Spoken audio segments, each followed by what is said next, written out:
Matt Borders, what's up, my brother? My guy, future Dr. J. Williams, man. I'm excited to be here with you, King. Man, brother, like I am so excited to have this conversation with you. As I was telling you offline, like I feel like,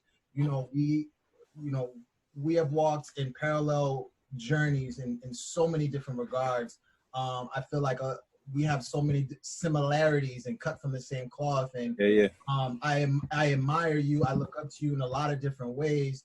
And, this conversation I feel is going to be a learning experience for me, but for the audience to sort of see how Black men move in the world in a very different way than the narrative says, right? Absolutely. You're a spiritual brother, you're a family man, but at the same time, you're a real human being and down to earth. And I think this podcast, really what I want to express to the audience and to share sort of information with is that we really, as change agents, which I believe you are, as a community leader, which I believe you are, we're always conflicted with this idea of panic and patience, right? Panic not in the literal sense, but in the sense that there's a sense of urgency that we have to get this information out, whatever that may be. Has to be. Right? And then on the other end, that understanding that it takes time, understanding that it takes strategy, understanding that it's going to be barriers, and understanding that we may not actually see the fruits of our labor, but maybe our children will, maybe our grandchildren will. And, we talked again offline in terms of like pushing through and being aware through our pain, that on the other end of that pain is joy and light, and we're in the pursuit of that. So brother, like I am so humbled by your time in this conversation today. Man, please, before we go any further, bro, I just want to honor you for the work that you're doing. You talk about that admiration for me. I say the same thing for you, man. You've been rocking for years, quietly building your name, your brand, and your work. You're one of those cats, like, I mean, you look at the Patriots, Belichick has literally created a system. You see it in Boston sports. Brad has created a team of drafting dudes who play positionless basketball. They can go 1 through 4, 1 through 5. Belichick has so many utility players. He's got this dude coming off the edge who can play in a 3 technique, or he can, jump around. He's cutting the edge. Like, so there are so many different types of people. You're one of those. You know what I mean? When I look at you, when I see who you are, you have the ability to be on the block, to rock with somebody, who may not have the vernacular to move in the academy. But then over here, you're pursuing, this doctoral program to position yourself to be able to unlock doors, to bring culture, to a level and elevate it so that you do change the conversation. You are that catalyst, man. So I'm humbled to be here with you. I honor you, man, for your work. And this is only scratching the surface, man. So cheers to you. It is so funny because in paying attention to the work you're doing and seeing some other people, whether it be, your Sharice Perry, whether it be, your Misael Martinez, whether it be people that are both in our circles. And I'm like, yo, it's so dope to see this. And then for me to get the call, I was like, yo, so I'm humbled and honored and excited to be with you, man. And just like what you doing, man, keep doing it because we need it. Yo, and what's also funny about that is that when you talk about our circles, right? Like the people that mention you to me, and the people that mention me to you is just so funny. Like what the world is so. People like, yo, I've had. It's funny. Before you hit me, I had 2 different people this week hit me and was like, yo, I was talking to you about Jay. Like Jay needs to talk. Like you need to be on the podcast, and I'm like, 2 different people. So before you hit me. I was like, they were like, yo, this dude, Jay Williams, though, he's so dope. I'm like, I know Jay, I rock with Jay. Like, we don't break bread. Like, we haven't, like, made time for one another in isolation, but it's always love when we see each other in the mix. So it's a vibe. It's a vibe.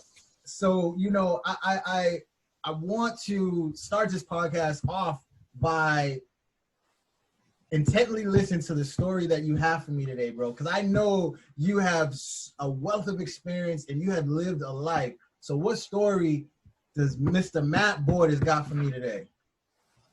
Man, I when you had initially sent me, questions to prep, I almost was paralyzed by that. because I was like, when I have the opportunity to share, what am I going to share? So I will say this. There are a number of things that came to mind. I want to open us up in prayer, and then we'll jump into the story, because I don't know what I'm going to share with you. I really don't. But let's start there, and then when we come off this prayer, we'll figure it out. Let's do it. God, we truly thank you so much for this morning, the opportunity to share, for the platform. We pray more than anything that people would hear this and be encouraged, that they would see you, that they would be challenged, convicted, and ready to do what it is that you called them to do in this season. We thank you for service. We thank you for love. We thank you for presence. We thank you for preparation. I thank you for Jay and for this outlet. We thank you for the work that he will continue to do. And again, all the people that will be touched by this work. Let no flesh be exalted in the work that we do today. Be entrenched in the conversation, and please, more than anything, get the glory out of all that is shared. We love you, bless you, and we count it done. It's in your name we pray. Amen. Amen. I got a story to tell. What story am I going to tell? I'll share something that I'm working on. Okay. So I'm in the process. I don't know if you know this or others really know. I desire to write. I desire to write. I'm a creative at heart. I may do 1,000,001 things, but in my soul, I am a creative. And I see creatives as divine beings. Like, creatives are the closest thing to divinity we have. The Bible opens up the first sentence of the text. In the beginning, God created. The foundation of who we are as people, as being made in the image of God, is to create. So at my core, I am a creative. How that manifests is different for all of us, but I am a creative. I was having a conversation with my wife recently, because I'm frustrated that a lot of the projects that I'm working on, they're not farther along. I haven't been able to roll my sleeves up and really, really make the inroads yet that I want with what I know God has put on my heart to share. So I've started, whether it be a treatment, whether it be a book idea, whether it's a full script, whether it's a stage play, whether it's a screenplay, whether it's an idea for a business. There are probably 23 different projects that I've started in the past few years that have to come out. I recently finished my first screenplay, the first draft of my first screenplay. And I'm so excited about this joint. I'm not going to use this as a chance to pub that. I'm not going to do that. But when it's finally, for real, but when it's done, it's going to be a really, really dope story. My dad did not have the greatest relationship with his father. John Matthew Borders IV is who I am blessed to have a son, Cinco V. My dad, Bishop John M. Borders III, Pastor Morningstar, he did not have the greatest relationship with his dad, Junior, who just passed last year. So my grandfather, namesake, passed last year. And in going to visit him days before he passed, seeing him, one last time, I was actively trying to get the resolve I needed, the resolution that I needed. And I really wanted that for my father. I know my father has moved in a certain way, trying to be the man that he is because of what he did not have. And I think because of his lack, it informed his decisions. Very intentional about how he moved, how he raised his family. And the story that I'm writing, that I wrote, that I'm still working through the drafts, is a story about reconciliation. It's a tri-generational road trip between a father and son. And the father gets a call from his father and he ignores it. The grandson gets a call from the grandfather and he decides that while we're making this trek, I'm going to pick up my grandfather. So we see 3 black men share a road trip and they're going to have conversations that we've never seen on screen. And it's going to be heavy, and it's costing me something to write. And I'm still dealing with that tension of what to share, how much I make this about me, how much I make it about the characters. So I'm learning, even in this craft, to work new muscles. You and I had a little bit of a conversation about muscles. I think I'm at a weird place in my life that I'm actively growing. I'm looking at the stretch marks, spiritually, mentally, emotionally, socially. Like, I'm looking at my growth, and it is painful. Accountability is painful. It is tough when you're starting to really get into the meat of who you are, the essence of you. You strip away all the accolades. You strip away, like, who are you when nobody's looking? When you start to deal with the weight of that, that's kind of where I am at this place in my life. And I'm the chief of sinners. I'll raise my hand first and be like, I'm so present to my own sin. That's why I am not as judgmental a person as some could be, especially even in the faith community. Like, you know, I hold myself to this lens, looking at scripture, looking at who God has called me to be, and I know who I'm not yet. So I hold myself like I'm some would say I'm too hard on myself, but I know who I believe I'm supposed to be. I know that the impact I desire to have. So I just, whenever I make those mistakes, I know it's growing edges, I know it's learning, but I really, really, really, really want to fulfill everything I'm supposed to while I'm here. I don't want to covet. I don't want what anybody else has. One of my guys, he and I were having a conversation, and I know I'm kind of all over the place, but my man and I, we were having a conversation, and one of the things he shared with me that I will take to heart, I don't want what anybody else has. I just want everything God has for me. Ooh. I don't want to leave any of it on the table. I don't want what you're supposed to have. I don't want what he's supposed to have. I don't want what she's supposed to have. I just want everything God has for me. I don't want to leave any of it here. I want all of it. Right. I want to do everything I'm supposed to do. I want to receive everything I'm supposed to receive. I want to give everything I'm supposed to give. So if I had to tell a story, it would be a story about someone who is trying to figure out how to exhaust the fullness of their intentionality, of their capacity while living here on earth. I know I'm called to do so much. And my story is one that is unfinished. How can I fulfill? How can I get it all out? How can I get it all out? So I'd almost push it back on you and tell me some of the tools you're using, even within this podcast, even within some of your doctoral work, what you're actively doing to get out all that's in. Yeah, that's an interesting question, because one of the things that you mentioned triggered a thought or quote, and I might be butchering the quote, but it talks about when I meet my maker in the gates of heaven, I want to be able to say that I used all you gave me. And I think that sentiment is exactly where I mentioned earlier that we're in this parallel path. And because I think that for me, who also consider myself a creator, there are so many different avenues in which my creativity manifests itself. Absolutely. In this project, the Panic and Patient podcast, serves as something that is a dimension of platforms that I've created to shine the light on other people who I admire.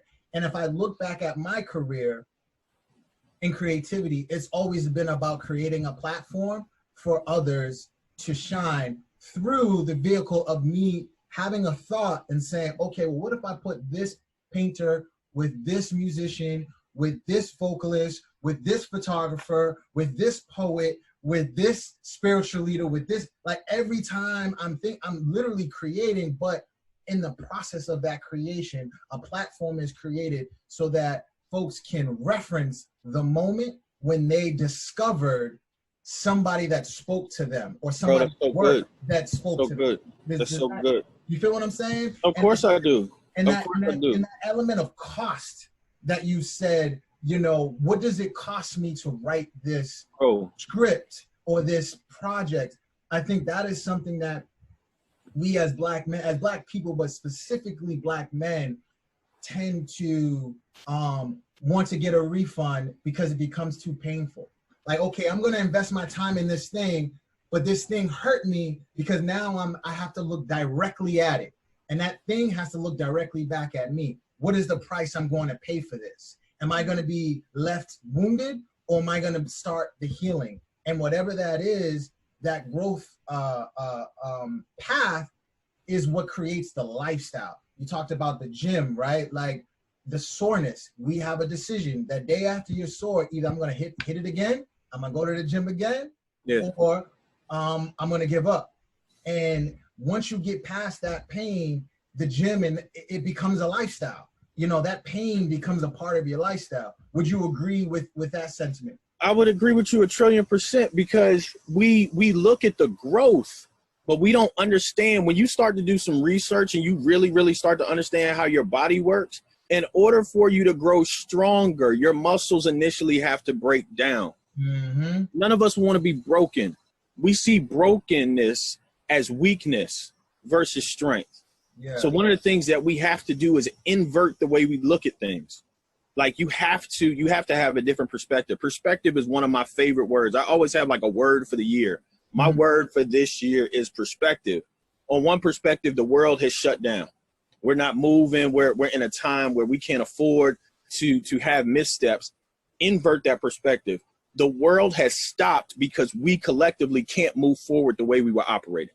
Mm-hmm. Mm-hmm. So versus us seeing shut down and things breaking, the perspective to invert would be like, yo, God gave us a reset. We have an opportunity right now as things have slowed, as the pace has slowed down in some respects.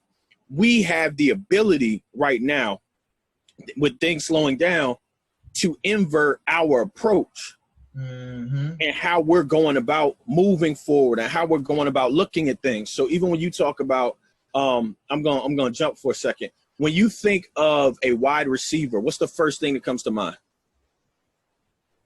Speed. Okay, speed. When I used to think about, I played wide receiver in college. I went to Morehouse, played at Morehouse. Didn't play a whole lot, but I was on the team. But when I was a receiver, all I wanted to do was catch the ball. Yeah. I'm faster than the DB in front of me.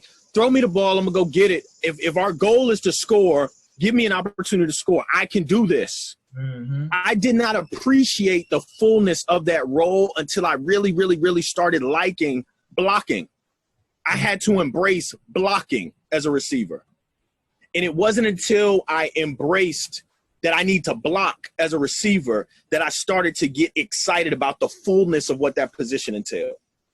So when I get the ability to have a DB in front of me and a sweep comes my way, if I can block this receiver, if everybody does their job, my back will be isolated one-on-one. He can go yard and we're going. He's to the house, but he got sprung off my block.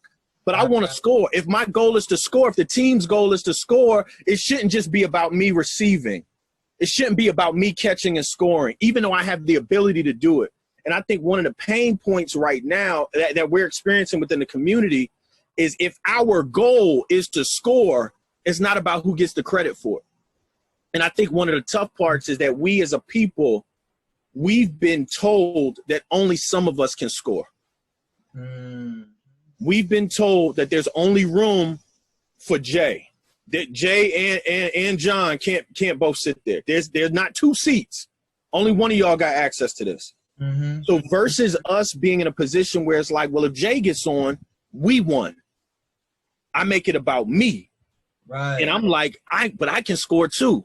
It's not about your ability to score. What's the objective? Are you a part of the team? Are we collectively scoring? If that's the end goal, and when Rufus gets his doctorate, we won. Right. When Jay gets his letters, we won. I'm not mad that my degree's not finished yet.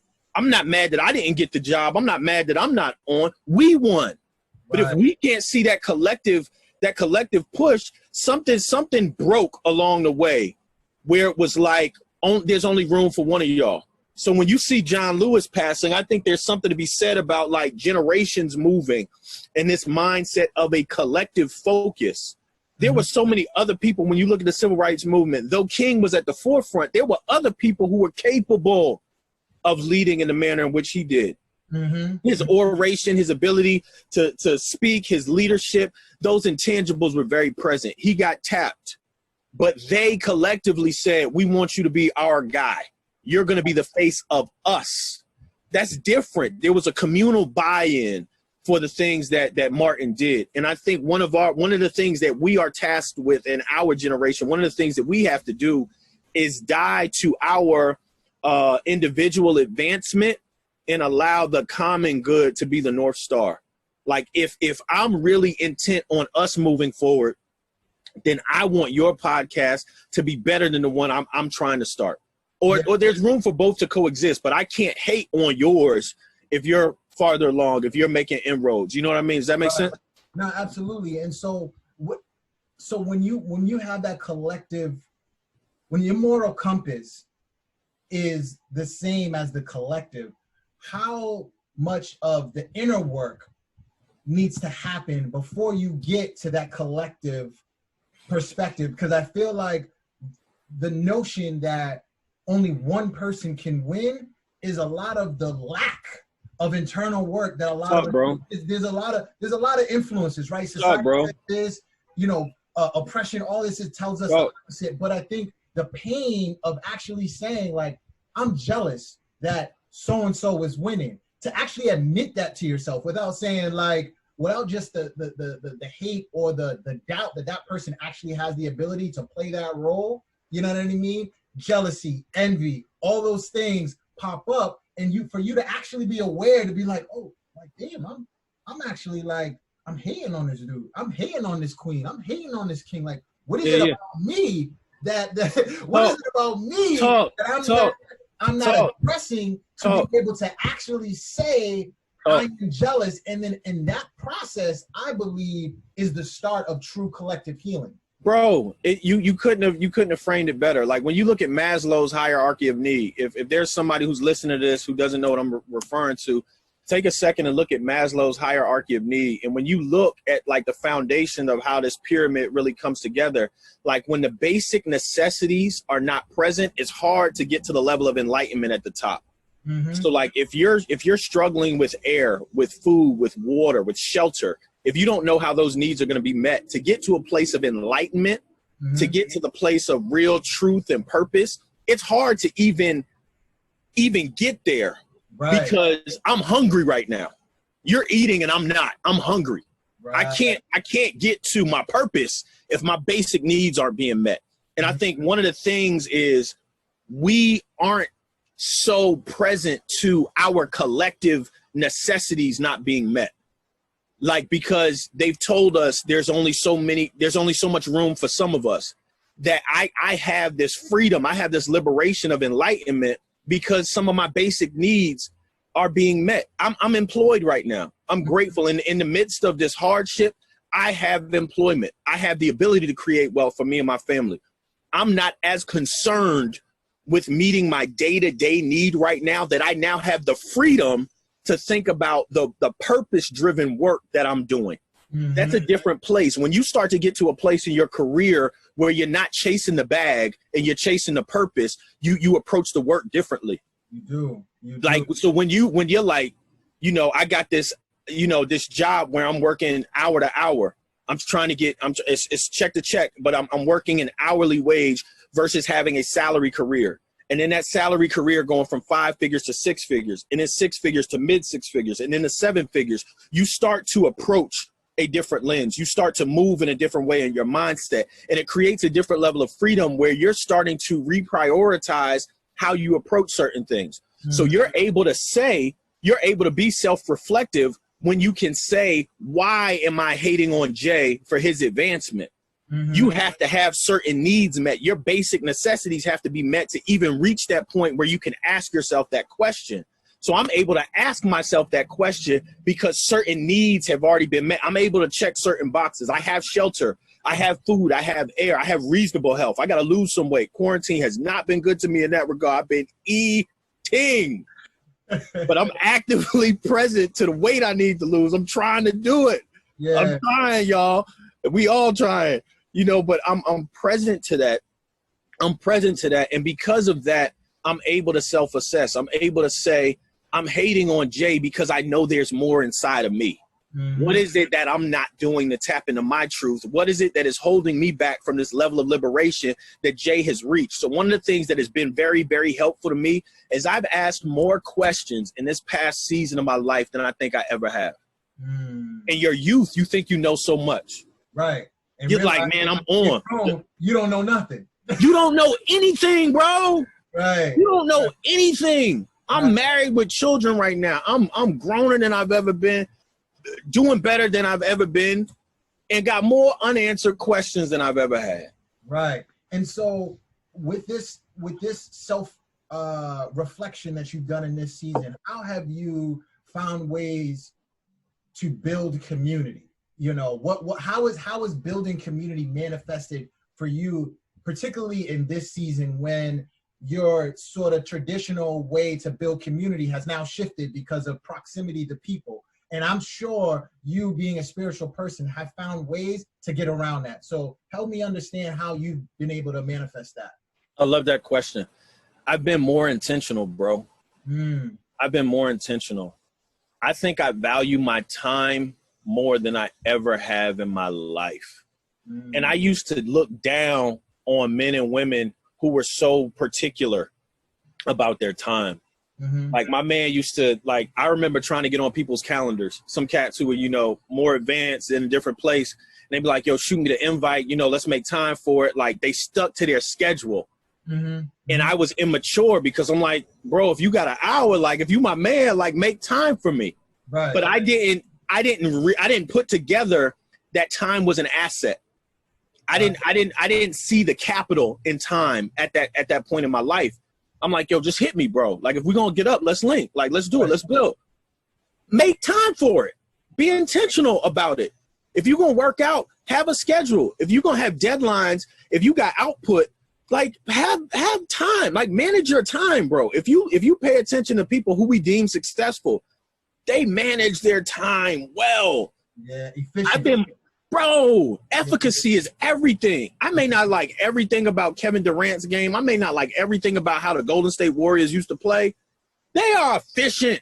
Klay Thomas scored 37 points in one quarter off 4 dribbles. He's a catch and shoot shooter. He was efficient. I'm not going to over dribble. If my objective is to shoot and score, I'm going to do everything I can to make sure that the end goal, the objective, is met.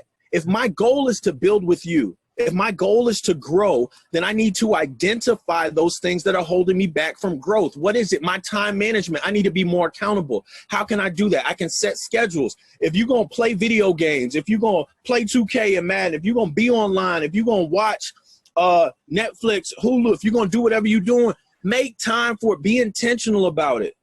Be more intentional about it. I think one of the things I've really taken from quarantine is the intentionality with my time. And I don't regret not prioritizing certain things the way I used to. I used to feel bad if we didn't, you know, if we said we was going to do something, we didn't do it. I'm not there anymore. I ain't trying to be a jerk, but like, no, if we're going to set a time for it, let's do it. Let's honor that time. Like, let's be more intentional about it, because we respect each other enough, because I didn't see it as an asset. Right. Like if we go out to eat and I'm taking care of the bill and you don't eat your food, I'm looking at you blew money on that. That's the same thing as not calling me back.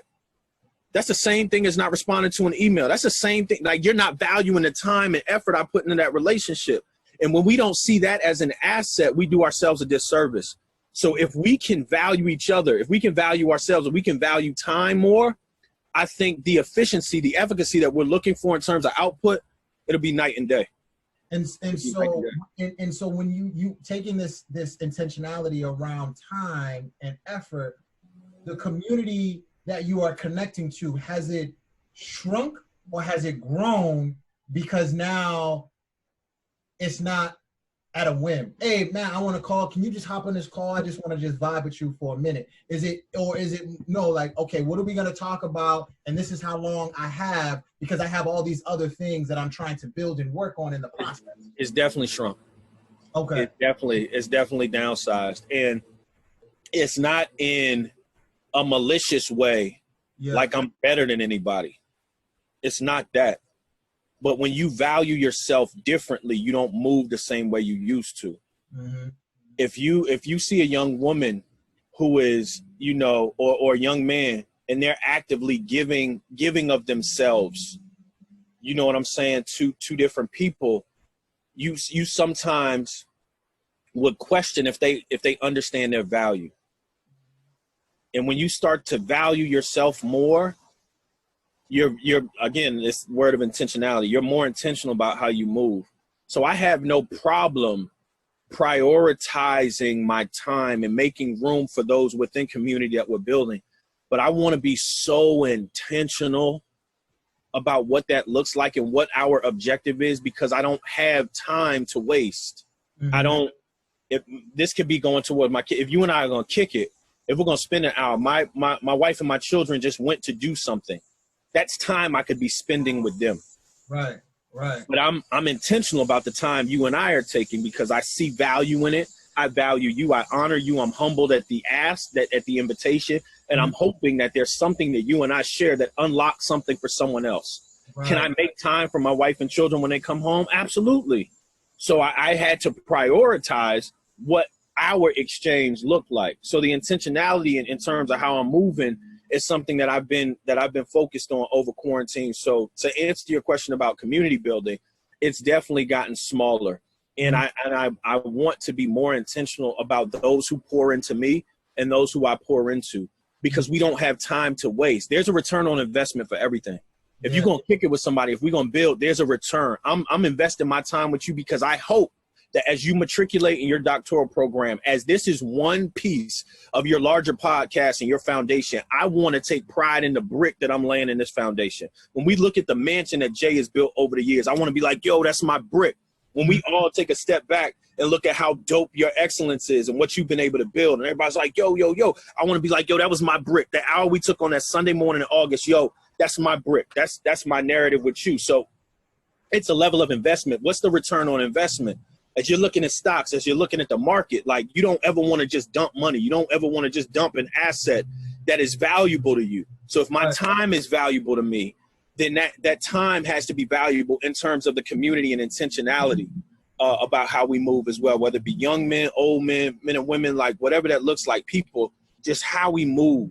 And I think we collectively, we could be so much, we can be where we're supposed to be if we are more intentional with how we leverage our assets as a people. And we hear that with terms of socioeconomic growth in our community. When we talk about supporting Black businesses, when we talk about, supporting one another, if you see your money as an asset, you're going to spend it a certain place. If you see your time as an asset, you're going to spend it a certain place. I'm spending time with you.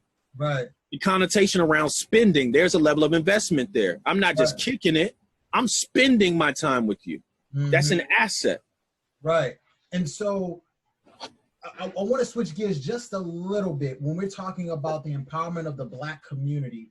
And when you think about Congressman Lewis and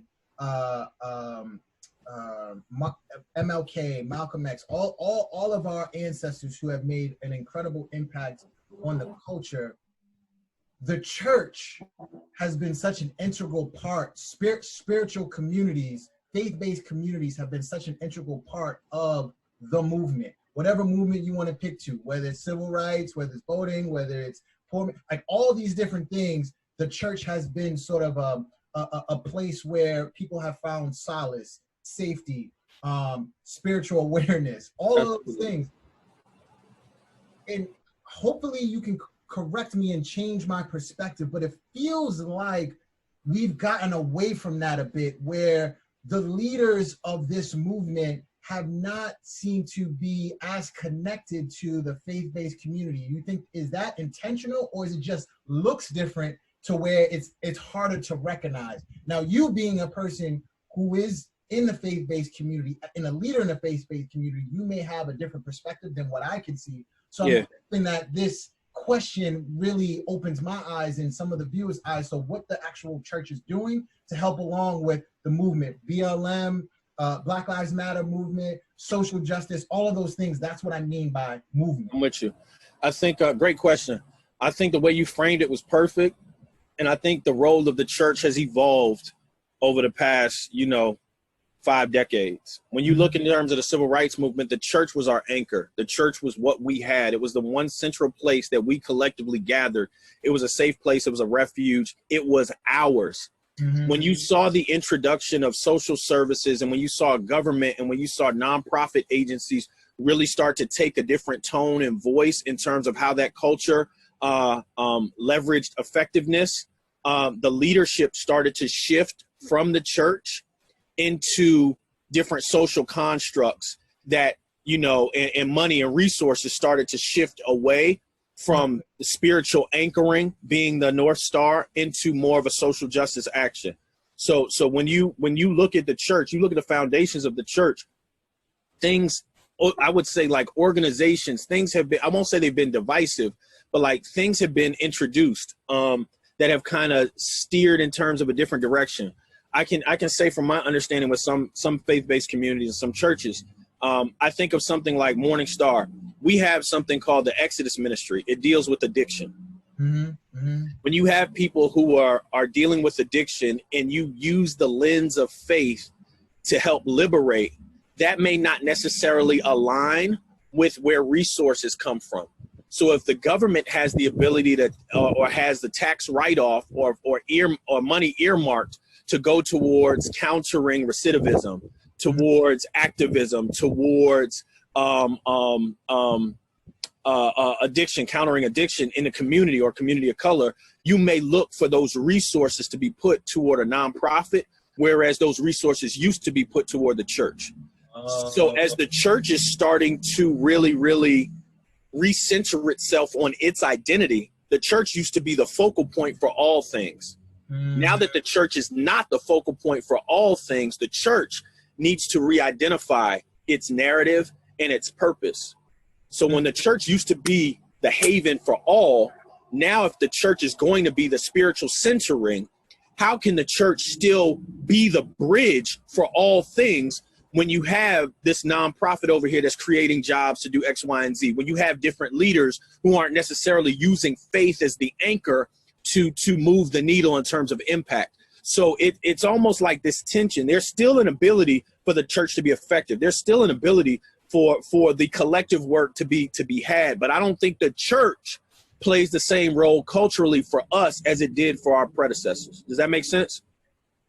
I think so. And I'm going to sort of repeat it back to you to make sure that I understand. So in the past, it seemed like, and I'm just going to use this analogy because it's simple for me.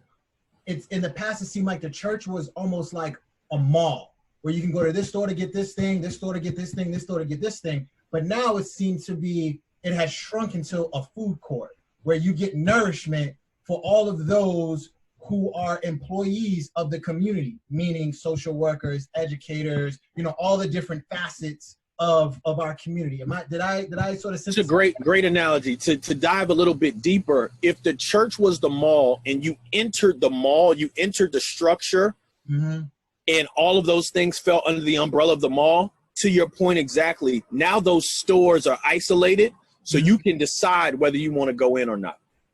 Okay. So it may not drive the same traffic, whereas you had to go to the church for certain things. You don't have to do that now. Got it. So now the church is repositioning itself or reframing the context of its work based on the necessity for the people they're serving. So if we used to be a one-stop shop for all things, now you see the church is like, if we are going to be the spiritual anchor, how can we equip the people so that when they go back out and they're doing this social justice work, it can have the underpinning or the tone of faith in this construct of how they move? Does that make sense? Absolutely, absolutely. And so for you, as Matt Borders the human, how has what's happening in this sort of cultural, political climate affected how you move in the world? If you just put your roles in the different hats as a father, as a husband, as a community leader, as a spiritual leader, if you put all those aside for just a moment and you just focus on Matt the human, how has what's going on in the world affected you, and how has that affected how you move in the world? Great question. Impact is a word that I really, really, really taken to. And when I think about my time, when I think about the assets, when I think about the things that God has given me, how can I be most impactful is a question that I try to ask myself when I do anything. So as I'm thinking about impact, one of the things that I've been grappling with is like my sphere of influence. When I have conversations with, allies or people who identify as allies, there's this guilt that's heavy right now. What can I do? I'm trying to figure out my role in this. First, thank you for the identification that you do play a part in this, whether you desire to or not. But then secondly, you have a sphere of influence that you must engage. There are people in your family that make off-color remarks. They may not identify themselves as racist. They may not, say X, Y, and Z. But like, there are people that you have within your circle of influence that I will never come across, that I will never engage. Being able to hold them accountable for how they move and what they say is a foundational truth. It's a start. one of the things that I did was I have access to the CEO of the company I work for. So a friend of mine, senior leadership team, executive leadership team, I put out something on social media that she shared with our CEO. She oversees our diversity, equity, and inclusion work. She made this connection, and I had a conversation with the CEO of my company, who then started to, I'm not saying this wasn't already in the works because it could have been, but it started a series of conversations internally at my job around our employee resource groups. It then led to a conversation with our employee resource group of color. It then led to a fireside chat where I was able to help curate a conversation with a number of people. You know, a global company, you know, does over $100 million in revenue a year, like doing really well. And I'm sitting here front and center having a conversation with our CEO about allyship, privilege, you know, about racial profiling and what it means to lean into that. That's my sphere of influence. That's my role. I don't necessarily, I may not be the one, you know, marching every night in the street, but if I can change the narrative from my seat, from my sphere of influence, then that's me raising my hand doing my part.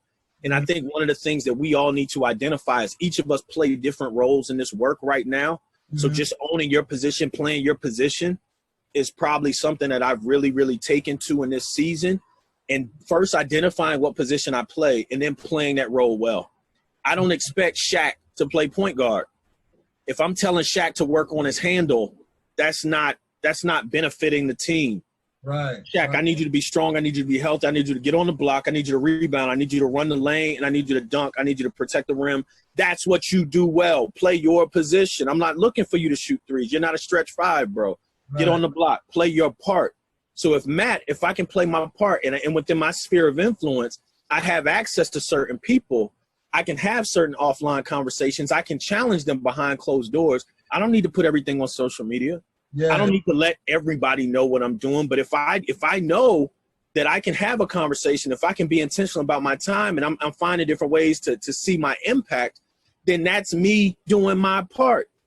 And I think one of the things that we sometimes have trouble with is feeling guilt for being out of position. I'm not D-Ray. Yeah. I'm not Tamika. Right. That's not me right now. That's not my role. But I can talk to my CEO. Right. I can talk to people in the faith-based community I have. I can talk to people in my circle of influence. I can send a text to my guys. I don't need to be them. I need to play my part. So I think one thing I would encourage people to do who are listening to this is identify your role. Identify the role you play in this time and play the life out of it. And I think that's such an interesting point. And I struggle. I'm in this season, as I mentioned to you earlier offline, I'm in this season of discovery and awareness. And a lot of people come to you for spiritual guidance and advice. And one of the things that I feel like a lot of us have, because I can't imagine I'm the only one, is figuring out what that role is and what that purpose is, particularly if you have a lot of different skill sets or abilities. Absolutely. Right? Absolutely. And so, because Shaq may argue, which is like, yo, I can bring the ball up, I can dribble. He may not be the best guy, but he feels that he can. Absolutely. Do that. So when folks come to you in your circle and they say, hey Matt, like, I need you to pray with me. I need you to for a minute because I feel lost. I want to do this work. I want to make a difference. However, I'm just not actually sure what I'm supposed to be doing. That's so good. And so what do you say to those individuals That's when they're looking for their purpose? That's so good. One of the things, we're going to stay with the Shaq analogy. Shaq you just said to me, I can bring the ball up. Mm-hmm. I can bring the ball up. Shaq, that's not my question to you. What does the team need from you? I'm not saying you can't. I'm not saying you can't shoot threes. I'm not saying you can't dribble. What does the team need from you? If our goal as a team is to win, what does the team need from you? The first thing that you said as Shaq is I identify what I do well. I can bring the ball up. I can shoot. But what does the team need from you? So first, self-identification. What can I do? What are the assets that I bring to the table? How can I be leveraged? What is my skill set? Identify. That's the self-actualization. that we initially talked about with Maslow's hierarchy of need. When you talk about those things, when you identify your truth, when you identify your skill set, you first do that. Then you say, the team I'm on. The team is us. We the culture right now. People of color. What does my team need? What does my team need from me? Mm-hmm. One of the things the team needs from you right now is to change the narrative on how Black men are viewed. Mm-hmm. In the art space, in the leadership space. So what are you actively doing? Pursuing your doctoral degree, leveraging this platform, and getting people, like-minded individuals who you can elevate, and you're playing your part on the team right now. This podcast is you playing your part. I don't need you doing something else right now. The team needs you for this podcast. The team needs you because you're blocking and tackling. You're playing your part on the team right now. Mm-hmm. For you to say, I could be shooting threes right now, I could play point, cool. But what does the team need from you? So to answer your question, I think in conversations I have with people, we talk about personal conviction. The first thing I'm gonna do is say, like, if you had to wake up and money was not an issue, what is heavy on your heart? What do you think that it is that you're supposed to do? What problem do you need to solve? What ails you? You know, man, you know, I really hate, you know, that my brother's, you know, unemployment right now. You know, cats getting released from prison, you know, reentry. You know, I don't want dudes to go back to the block. So what are some of the things I can do? All right, well, let's identify businesses, low-hanging fruit, where you can do, you know, certain query checks and backgrounds, and you know, we may be able to start a business. There may be somebody, so there, let's do an environmental scan. Let's see some of the businesses that are flourishing, that are hiring people who are coming out. So countering reentry. So let's also look at franchise models where you have the ability as a CEO to hire now. So as guild is happening, is all these different things. Does that mean that we look into trade schools and advancing programs? Does that look into, like, what are you good at, bro? You don't want to go back to the block. You don't want to do this. What are you passionate about? I'm an entrepreneur. I know how to do this. I run businesses well.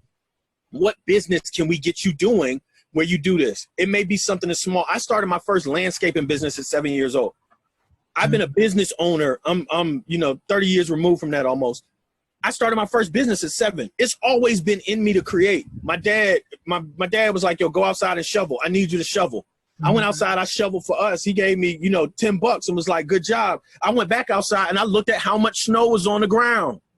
And I looked at other people who needed snow removal. Right. I'm knocking on doors. Hey, Miss Jones, for $10, I'll take care of your steps. I'll do your front yard. Can I do that? Hey, Mr. Riley, can I do the same for you? Before you know it, I got $50. I done been outside all day. And but then get to come where on, right. Watch this. But then I create jobs. I got my man who lives over here. I got my man who lives across the street. My other man lives on the other street. Now, hold on. If I get him and I get him, we can turn these yards over faster. I can use the $10 I just got to buy more shovels. Now I'm creating employment opportunities for other people. Wow, mind blown. Now we're building capacity. Now I'm not just doing my street, but we can do that street and that street. Now I got 3 territories, excuse me, and 3 employees. I'm 7 years old running a business. Right. And then in the spring, we're cutting grass. And then in the fall, we're raking leaves. I had a landscaping business at 7, bro. Right. So I'm not saying that, like, anybody can do that. Like, if you have the desire, one of the things I've been mindful of is, like, bro, we can all do this. Yeah. Like it's my job to help people unlock their own truth. I know that about me. I want to have a conversation with you and push you and prod with certain questions to be like, how can you be most effective with this platform? What is the objective? Let's look at the objective. The objective is to make money. All right, if the objective is to make money, then you want to keep your overhead as low as possible and be as profitable as possible. Right. How can we get... That's just business. Business. Basic business. So if I'm looking at a person and they're like, bro, I got all these gifts and talents, but I don't know how to get it out. Let's prioritize those. What is the easiest thing for you to do? Are you a great writer? I'm the idea guy. I got more ideas. I would argue I got better ideas than everybody around me. Everybody. Put me in a room with somebody, I'm gonna ideate the life out of them. Let's go. My follow-up needs to be better. Right. Am I the person to find the details? Boom, boom, boom. So it's my job to find my right hand who loves details. Right. I need somebody, because I might have a guy or may have a person over here who loves details. They're not going to come up with all the ideas, but boy, can they bring it to fruition. Right. Boy, can they help you with a business plan. Boy, can they help put a deck together to get you in front of. I know people who don't like public speaking. I can do that with my eyes closed. You put me in front of 10,000 people, I won't flinch. Right. But they don't like having those conversations, but they'll do a deck for you. They'll follow up on email. They'll do X, Y, and Z. I need to align myself with them and their skill set. Their work is just as valuable as mine. And so do you think that that's one of the things when you're talking about community building and being aware of your skills, but more importantly, not being willing to block when the team is trying to score a touchdown. All of those skills and that awareness of what you can, or what you, not so much what you can do, but what you're best at. It's just having that thing that, okay, I'm best at this, but my best at this may not be the person. What the team needs right now. My thing that's as best is speech writing, but the guy or the gal that's going to get the praise is the person who's actually on stage. 10,000 people, but they can't do that unless you're writing the speech. And if you gotta embrace excitement in speech writing. Yeah. You gotta embrace it. Like some people like the lights. Some people want the acclaim. Some people want to be front and center. You want to be the personality. I don't need that. I'd rather influence the influencer. I'd rather pray with you before you go on this podcast and you talk to Jay and you talk to X, Y, and Z. I don't need to be on the microphone. I don't need to be the one. I want to be in your ear. I want to go over the questions with you. You're about to have this conversation with President Barack Obama. You're like, bro, I don't need to be you right now. I want to talk to you. I want to ideate with you before you have the conversation. So I know as soon as you win, bro, I'm like, yo, Jay is killing this joint. Yo, we lit. Like, before it's closed, I call you like, Matt, I couldn't have done this without you. And I'm in the back like this. I love you, bro. I'm so proud of you. That's me. That's me blocking. Right. Because there will come a time where you say to President Obama, he's like, Jay, oh my God, this was amazing. And you're like, yo, I want you to meet my man. Let me show you the one. Because if you invest, if you do it right, there will come a time where you do move forward. If I'm blocking every single play, there will come a time where we run a play action and my fake block set me up to run this go route and I'm open for the touchdown. I will get a chance to score. Right. I will get my chance. Like my coach used to always tell me, Jay, the shot fake ain't gonna work if you don't ever shoot. You don't set him up. Like, I ain't gonna go for your pump fake if you ain't a bucket. Right. I ain't covering you out there at the 3-point line, Jay, and he ain't gonna shoot. Leave him open. We back. Right. It's 4 on 5. He's not a bucket. I don't need to cover my man. Right. I don't need to. He's not a shooter. But as soon as you hit a couple, I'm like, all right, now we got to contest. Put a hand up, charge, like, let's do something. Get him off his rock. You know, so the next thing I wanna ask you about is this notion of supporting our queens. You're a married man, your beautiful wife, your beautiful children, you got daughters, I got a daughter. There has been a surge in this sentiment around our Black and brown women specifically are the most vulnerable in our entire community, and they are actually the linchpin of our community. Without them, we don't have a community. They are our mothers. They are our caretakers. They are our humans that nurture us to be able to go out into the world and do our work. As a father of women, as a husband to a beautiful wife, how have you sort of received that and have helped our other brothers in our community embrace that sentiment as well, that we need to protect not just our family, but Black and brown women, period? Such a heavy question, bro. First and foremost, shout out to every queen that will hear this. Whether you identify yourself as one, we do. So first and foremost, thank you. I think it comes from a place of understanding. And when you really grow, you start to understand the fullness of it. Like, Jay can't have that conversation without having the support system to help him ideate, help block form, help push back on him, help hold him accountable. So until you appreciate the system around Jay, you can't really appreciate the fullness of what it took for Jay to have that conversation. Until I appreciate the support, until I appreciate your trial and tribulations that got you to this point, I can't appreciate this conversation with you because I'm not coming to it with a context. I'm not coming to it with the full context of it. So I think for a lot of brothers, we first need to understand we would not be who we are without them. And inherent in that understanding is value. And when you value something, you inherently want to protect it. If you value your car, you're going to take care of it. You value your home, you're going to protect it. You value your daughter, you're going to protect her. If you value your family, you're going to protect it. When you see value in something, you invest in it. So I think when we value our women, when we value our communities, when we value our children, we invest in them. That investment takes on different forms at different times. That investment may be, you know, you look at Chapman's book, The 5 Love Languages, you know, your investment with your partner may be, you know, quality time, gifts, acts of service, words of affirmation, physical touch. If you understand how your queen, if you understand how your princess and your daughters, if they need that affirmation, if they need that love, if you understand how to communicate with them and you see the value in it, it will become more of a priority for you. As my daughters continue to get older and I'm starting to see some of the things that influence them, I want them to understand the value that they have. I want my wife to understand the value that she has to me. So that comes in taking time to have conversations. That comes in turning the television off, turning the phone off, turning the computer off, and sitting and listening, sitting and watching, being invested. So I think at a very foundational level, it's not like awe-inspiring.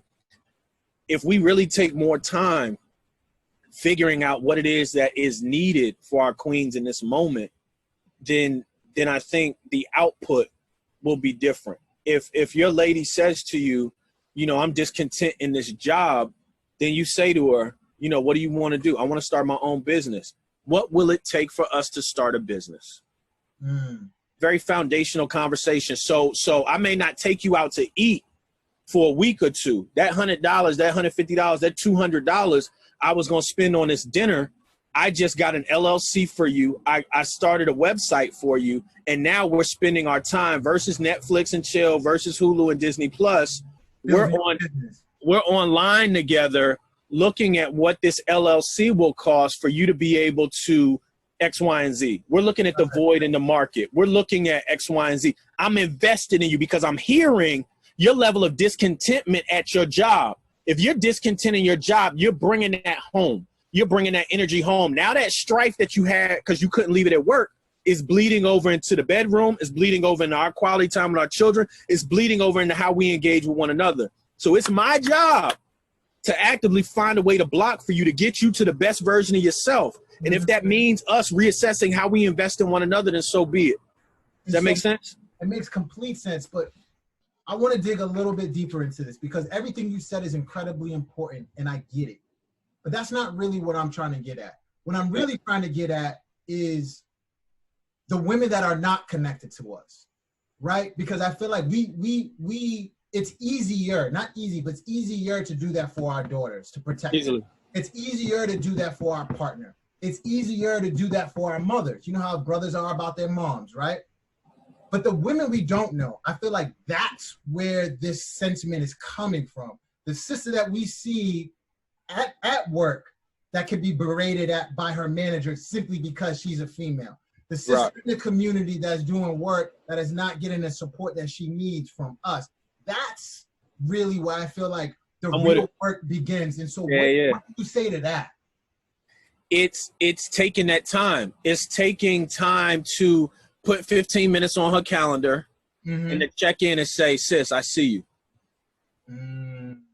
It's that. It's sending her an email. Just that thing. Bro, it's you were on a meeting with a client. It's affirming her. It's seeing that somebody took credit for her idea, but it's sending her a note offline and being like, yo, this deal would not have closed without you. I know the work you put in that deck. Yo, that deck was brilliant. Yo, I heard the way you carried that question. Yo, I know such and such didn't give you the credit that you deserve publicly, but I just want you to know I see you. Something that small makes a difference. Bro, I can't tell you how many offline conversations I've had. I can't tell you what it means to put 15 minutes on somebody's calendar, put 30 minutes on somebody's calendar, send a text message, send a chat, send something, send a random note. I'm trying to be very sensitive when God puts somebody on my heart. I may not have full time to get with you in that moment, but I may shoot you a little text. Yo, love you, just checking in. Just wanted you to know I was thinking about you. Matt, it's so crazy you hit me. Oh my God, my week's been crazy. And then I feel bad because I'm like, I don't have time to talk right now. But I just want to let you know I see you. I want you to know I see you, because that seeing you will inherently remind you of your value. And you seeing your value will then make a decision where you don't have to mutilate yourself, where you don't have to self-sabotage, where you don't sit there and you wallow in this depression, this anxiety. You don't make a decision, a destructive decision that costs you something. So I think something that small in a very practical way, it may be, you know, seeing somebody on your podcast and being like, I didn't have the time to listen to the full joint, but I know you were on there. I heard a few minutes of it and I shoot you a note. Yo, you're brilliant. I love you. I rock with you. Keep going. So that took 5 minutes. That took a second. Wow. Sis feels seen. Bro feels seen. It's like, yo, you see me. If you see me, I know you watching. If I know you watching, I'm going to move differently. If I know you paying attention to how I move, my son, my kids, I've been working out. I've been trying to do these workouts in the morning. I've been trying. I missed a couple of days. I've been trying to do my workouts in the morning. It's so funny. I'm trying to hold back tears talking about it now. I'm super sensitive too. I'm not sure if you know that. I'll see somebody, like, I'll see some traumatic thing happen in front of me, like, and I won't flinch. Yeah. But the weirdest things just break me.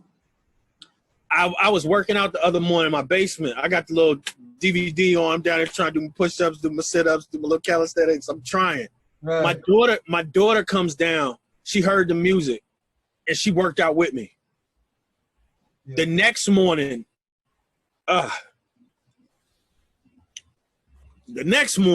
my other daughter came down. She worked out with me. I worked out harder with my kids in front of me than I did when I was by myself. Why is that? Why is that? Because my kids are watching. There's a different level of investment. My form has to be different when I know I'm accountable to them. I can't move the same way. So when you're young, accountability is hard for you. You don't want anybody to know how you move. I don't need to be showing you how I move. The older you get, the more open you are. Here are my books. Here's the accountability. I'm not spending money all over the place. I'm not spending my time all over the place because I want you to know I'm accountable. I'm okay with it. I'm not perfect. I'm the first one to know I'm not perfect. Do I make mistakes? I make more mistakes than anybody I know. But I'm okay with you calling me out on them because I desire to grow. I want to be better. If I didn't get better today, it's on me. It's not because I didn't have the opportunity. I want to get everything I'm supposed to out of this day. I want sis to get everything she's supposed to out of her life. So if she's not seen by her manager, right, if she's not seen by her boss, if she's not seen by her partner, I want to know that she is seen. And I think, because listening to you, I got emotional as well because I have a daughter and I have a son who I feel like I'm a servant to because, not because they are my children necessarily, but because there are babies watching us and they are, if I don't invest in them, then who will? If we as a community don't invest in our women, because the women are going to go and raise our babies. The women are going to ones that are in the classroom. The women are the ones that are in the doctor's offices. The women are the one who are sitting across us on the couch with mental health. The women are the one who are fighting for our families when they want to break us up. The women are the one that are in the church that are taking care of the pastors and the congregation. The women are the ones. And it's almost like if you love your babies, then you have to love women. Everything that they represent, because they are the linchpin of who we are. One of the things that you just talked about is inherent in value, bro. Yeah. If we see our value connected to our women, we approach them differently. Yeah. If there's a scripture where God comes to Solomon in a dream, and he's like, tell me what you desire.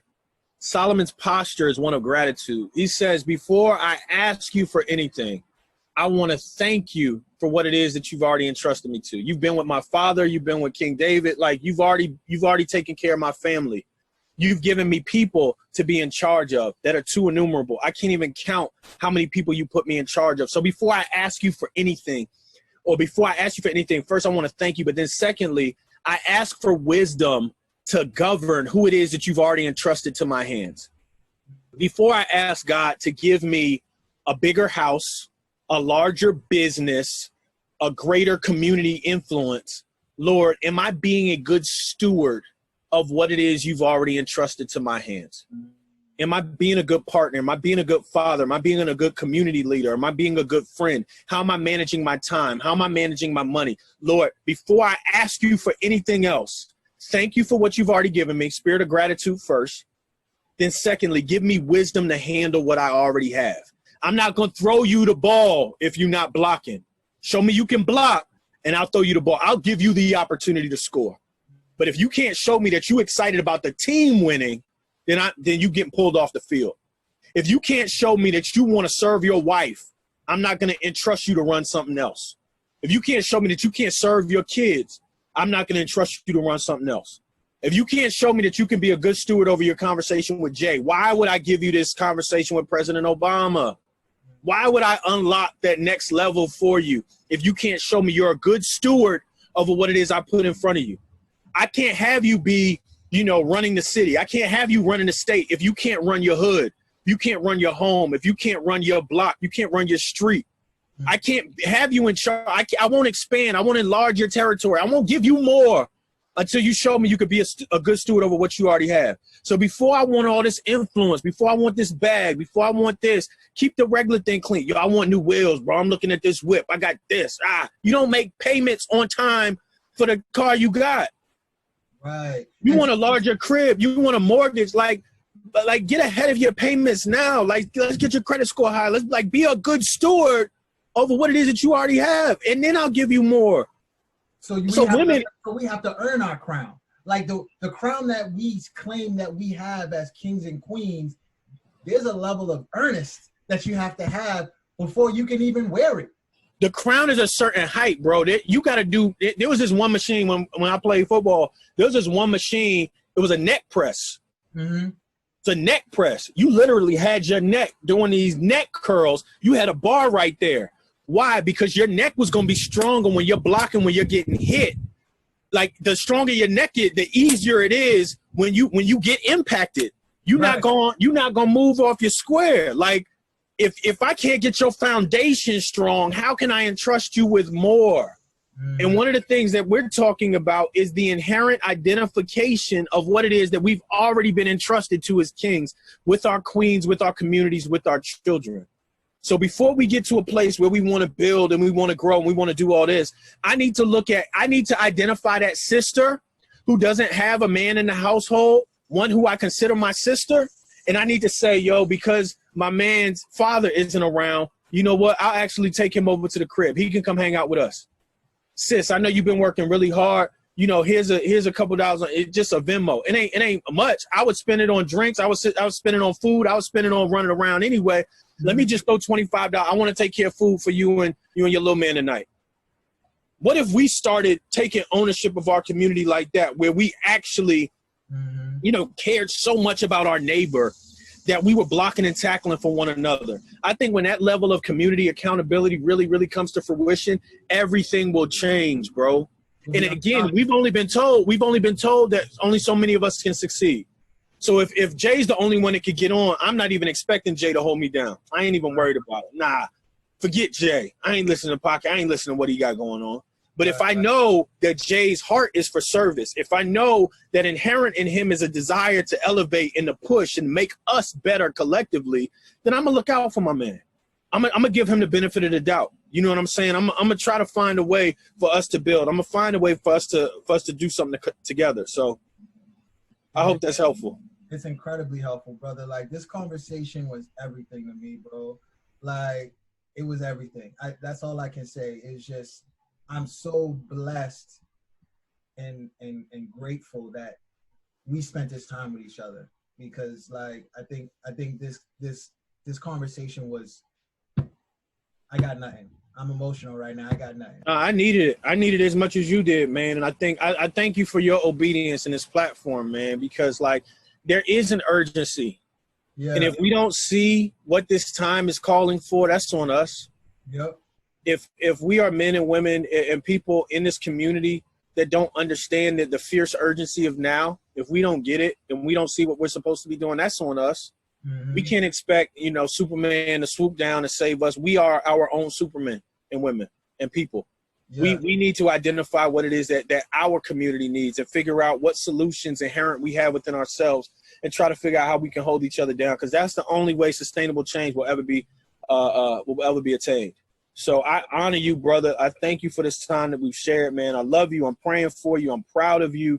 And this is only the beginning for you, bro. I want to challenge you publicly to stay on your square, bro, because this is only the beginning. And the thing I really admire about you is you've had opportunities to leave the city. You've had opportunities in other markets to do more. And it seems like other places are more receptive, but you understand the anchor of Boston. You understand that the narrative around Black Boston especially needs to change.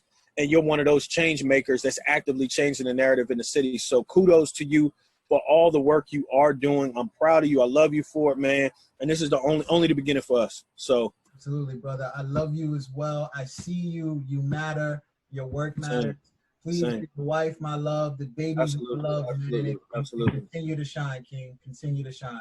Absolutely. Shout out to my wife, Francisca, to Madison, to Bailey, to my son, Jackie. I love you all. Jay, to you, your family, man. To everybody who will take in this podcast, retweet it, share with others, watch the other ones, and make sure you subscribe to all that my man is doing, because he's doing it for us. It's for us. It's for us. It's for the collective. Love y'all. Peace and blessings to everybody, man. Brother. One. Amen.